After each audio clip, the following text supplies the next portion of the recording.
Ada sebuah kisah. Seorang ibu bercerita bahwasanya kemarin saat ia mengikuti arisan keluarga, tiba-tiba ada tetangga yang bertanya, "Sekolah di mana anaknya, Jeng?" "Di pondok, Bu," jawabnya. Lalu ia ditanya lagi, "Lah, kenapa kok dibuang ke sana, Jeng? Emangnya situ sibuk apaan sih sampai nggak sempat ngurus anak? Gak mau repot ya didik anak-anak, makanya disimpan di pesantren." Tuh, jadi orang tua kok nggak ada tanggung jawabnya, mentang-mentang banyak duit. Pendidikan itu lebih utama kalau diasuh sama orang tuanya, bukan dialihkan sama pihak ketiga. Mondokin anak, niat mau mensolihkan atau sekedar nggak mau repot. Yang ditanya di akhirat nanti orang tuanya loh, bukan gurunya aja. Dan masih banyak lagi tudingan yang diterima para ibu soleha ini saat memasukkan anaknya ke pesantren. Saya bisa membayangkan luka hati apa yang dialami para ibu saat itu. Menerima berbagai macam tudingan saat memutuskan memasukkan anaknya ke pesantren. Pada saat bersamaan juga, tentu harus melepaskan separuh jiwanya untuk menuntut ilmu saja. Ini sudah sedemikian sakitnya. Dan tak mudah para ibu ini berjuang tentunya. Darah daging yang selama ini dikandung, lalu dirawat dan dibesarkan dengan cinta, tiba-tiba harus pergi meninggalkan mereka saat ini.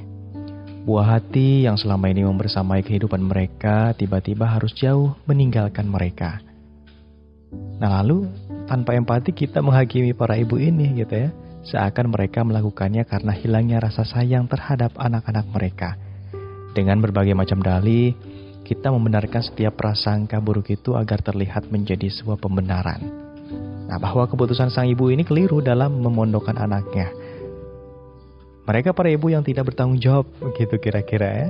Astagfirullah, sebegitu mudahkah kita menghakimi para ibu mulia ini? Padahal kalau kita pikirkan, seandainya saja bisa, ingin rasanya anak-anak mereka tidak usah sekolah jauh-jauh, cukup di rumah saja bersama dengannya.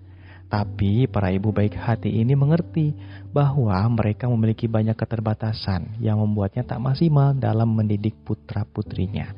Dan tentu ini bukan upaya membela diri, tapi faktanya dengan kondisi saat ini, para ibu yang merasa masih kurang ilmu agamanya, wawasannya, dan pengalamannya dalam mendidik anak-anak dengan didikan agama yang baik ini dihadapkan pada realitas fenomena sosial yang demikian rusaknya. Seperti apa? Seperti pergaulan bebas, pornografi, narkoba, kriminalitas remaja, dan penyimpangan perilaku mengancam dan mengintai anak-anak kita setiap hari. Ada juga kekhawatiran yang menghinggapi benak para ibu-ibu. Nah, ketakutan yang teramat sangat akan masa depan akhirat anaknya, ini membuat para ibu berharap anak-anaknya akan mendapatkan didikan yang jauh lebih baik dari apa yang selama ini mereka berikan. Nah, dengan berat hati juga, meski harus menahan rindu, meski harus menanggung gundah, mereka ikhlas. Ya, meski ini teramat berat, meski kerinduan itu akhirnya menjadi aliran air mata yang menganak sungai saat keinginan untuk berjumpa sudah tak tertahan. Meski rasa cinta itu akhirnya harus menjadi nestapa saat keinginan untuk bertemu semakin membuncah. Tapi mereka mengerti bahwa saat ini mereka harus bersabar untuk sementara. Nah, agar perpisahan sesaat ini juga bisa menjadi sebab pertemuan mereka kelak di surganya. Maka tentunya berhentilah menghakimi mereka. Justru berikan sikap empati untuk para ibu hebat ini. Hapuslah air mata mereka saat tangisan kerinduan muncul. Hiburlah hatinya saat kesedihan menyeruak. Dan gembirakan jiwanya saat gulana menghampirinya. Nah, setidaknya jika kita tidak mampu menghibur mereka, mohon jangan sakiti hati mereka dengan kata-kata dan perilaku kita. Ya, setidaknya lisan kita tak menambah deretan kepiluan yang muncul karena kerinduan tadi. Dan untuk para ibu pejuang pondok, teruslah bertahan, tetaplah tegar, jangan kasih kendor, dan satu kata terakhir yaitu you are the best of the best.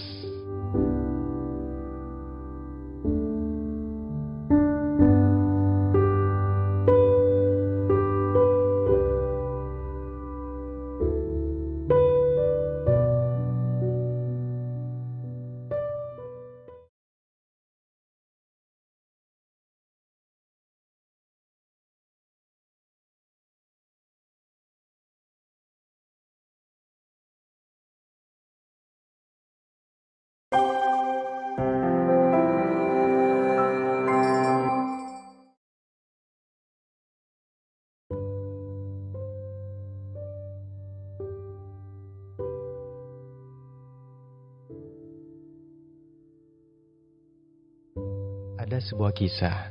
Seorang ibu bercerita bahwasanya kemarin saat ia mengikuti arisan keluarga, tiba-tiba ada tetangga yang bertanya, "Sekolah di mana anaknya, Jeng?"